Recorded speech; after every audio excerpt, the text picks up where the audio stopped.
Ok, galera, muito bem, nós estamos aqui. Aqui nós estamos com o pessoal do oitavo ano, tá? Do ensino fundamental. Sejam bem-vindos à nossa aula de educação física aqui. Dá uma ajeitadinha na câmera. Ok, melhorou. Então, observe bem a questão, o seguinte: nós estamos agora trabalhando com vocês o avanço civilizatório, né, humano e as artes marciais, ok? Então, nessa aula de hoje, nós queremos que você preste bastante atenção a essas características aí. Então, olha só, a partir do momento que o homem se afasta das atividades de caça, que são as atividades venatórias, eles passaram a ter outra atividade de principal, para defender as suas riquezas, defender aquilo que eles tinham conquistado, ok? Essas atividades que eles conquistavam aí, elas aconteciam porque o homem vai se tornar o quê? Ele vai se tornar nômade, quer dizer, ele vai se tornar sedentário, né? E aí, a partir desse momento que ele se torna sedentário, fixo na terra, ele modifica aí as suas práticas corporais, ok? Então, observe bem a seguinte questão aí. Observe que nós temos aí os desenhos, né? Os desenhos que são feitos aí nas rochas, expressando como era essas sociedades. Então, avanço da sociedade, abandono das práticas venatórias e o estabelecimento das práticas guerreiras. Ou seja, o homem vai deixar de ser um caçador e vai se tornar agora o quê?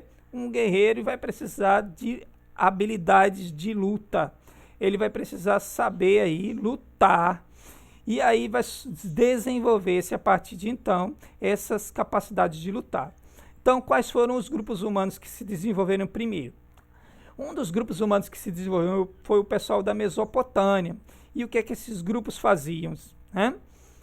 Esses grupos, eles tinham aí umas características interessantes que a gente pode encontrar deles, os sumérios e arcadianos, é que eles construíram alguns dos fantásticos monumentos, né?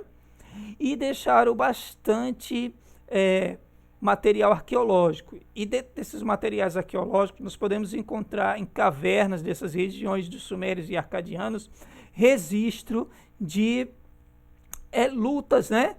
Que tem lá alguns registros de lutas, como nós podemos ver aqui, coisas que foram esculpidas nas rochas, que mostram aí que já existia a prática de luta e o treino de algum tipo de atividade parecida com artes marciais. Observou bem isso? Muito bem. Então, olha só, agora a gente vai falar para a África. A África é o berço da humanidade e possivelmente toda a humanidade veio da África. Então, os homens primitivos aí, africanos, moravam na savana, eles desenvolveram algum tipo de atividade que possivelmente deu origem ao quê? Às artes marciais e lutas. Se você observar o Egito, por exemplo, a gente vai ver aqui as tumbas de Bene Hassan. Essas tumbas aí, elas têm uma característica interessante. Dentro da tumba foi encontrado que é uma tumba, é um local onde coloca os mortos, né? Mas os egípcios, eles tinham uma característica interessante aí, que era de fazer desenhos, né? Desenhos hieróglifos nas paredes. E esses desenhos aí da tumba de Bene Hassan vai dizer basicamente o seguinte, que já existia lutas bem organizadas aí no antigo Egito, ok? E isso quer dizer que essas populações negras, o Egito da África, existia também populações negras no Egito. E durante algum tempo, os egípcios foram governados por populações negras africanas. E possivelmente os egípcios aprenderam artes marciais ou jogos de combate das tribos africanas, né? As tribos africanas desenvolveram e houve um aprendizado aí. Uma amostra disso é a tumba de Bene Hassan, ok? Muito bem. Então, passando aí, nós podemos ver que existe, né? Existe os hieróglifos das artes marciais nas paredes das tumbas de Bene Hassan.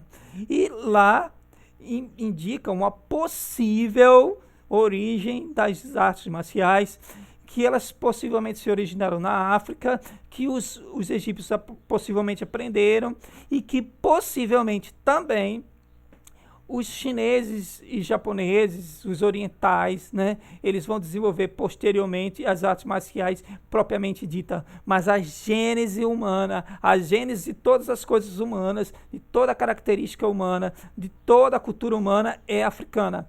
E nós podemos ver uma dessas evidências aí no Egito, ok? Então, muito bem, a gente passou aqui, nós vamos ver os jogos de combate. Os jogos de combate que surgiram aí, como nós estamos vendo aqui, né? Esses indígenas praticando esse jogo de combate. Possivelmente as tribos africanas criaram jogos semelhantes a esses para desenvolver o seu combate entre as tribos rivais, enfim, a busca pela sobrevivência. Foi a partir disso que se desenvolveu aí as artes marciais, ok? Então, posteriormente, os asiáticos vão se apoderar aí e desenvolver grandemente as artes marciais.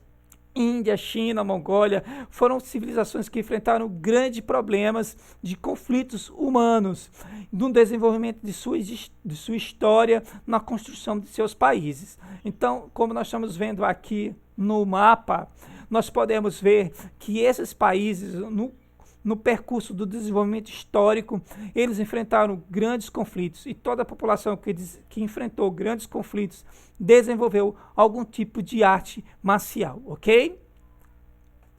Muito bem.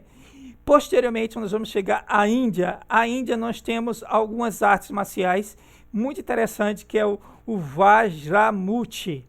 Em sânscrito quer dizer o caminho do guerreiro. Os rishis, eles eram os guerreiros e possivelmente eles ensinaram aos brahmanes, que eram os estudiosos, aquelas pessoas que sabiam da cultura, que sabiam ler. Então, os brahmanes conservaram aí essa cultura, essa arte, esse tipo de luta, e eles depois espalharam, né, através das Kalaris, que eram centros de luta. Existe até um local na Índia, né, um estado da Índia chamado Kelara. O estado de Kelara é justamente o estado onde tinha as 21 Kalaris, que eram centros de luta. E a partir de então vai surgir o quê? Um tipo de luta chamado de Kalari Payatu. Esse tipo de luta era justamente aquele tipo de luta antiga que os rishis praticavam, que foi transmitida para os brahmanes, e os brahmanes deram continuidade a essa transmissão, ok? Então, finalizando aí, a gente vai ver a diferença entre esporte e jogo, sabendo que todas as artes marciais, elas vão ter uma influência poderosa com o desenvolvimento da sociedade humana, do processo de esportivização. Então, elas têm uma tendência a se tornarem esportes. Então, o que é esporte e o que é jogo? Então, o jogo é uma atividade voluntária exercida dentro de certos limites temporais e espaciais, segundo regras consentidas e absolutamente não obrigatórias, né? Mas dotada de um fim em si mesmo. Então, busca do prazer, do contentamento, da diversão. Já o esporte é uma atividade física competitiva institucionalizada, colocada no papel, escrito as regras de como deve acontecer. E tem algumas características que a gente pode ver aí, que são 4. Quais são elas? Regras padronizadas universais. 2. Cumprimento dessas regras, né? Elas são oficiais, elas são cumpridas e exigidas pelas federações e confederações, como, por exemplo, a Confederação Brasileira, dentre outras instituições.